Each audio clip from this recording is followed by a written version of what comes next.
Las locomotoras ayudan a mantener el barco en el centro de la pila para que el barco no golpee contra los muros. Este barco, usando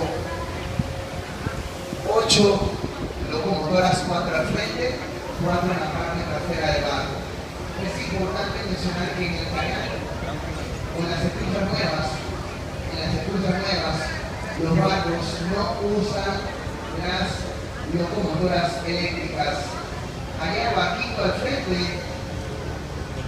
lo ayudan remolcadores.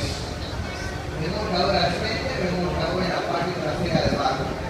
Las locomotoras eléctricas o nuevas no se usan en las nuevas esclusas.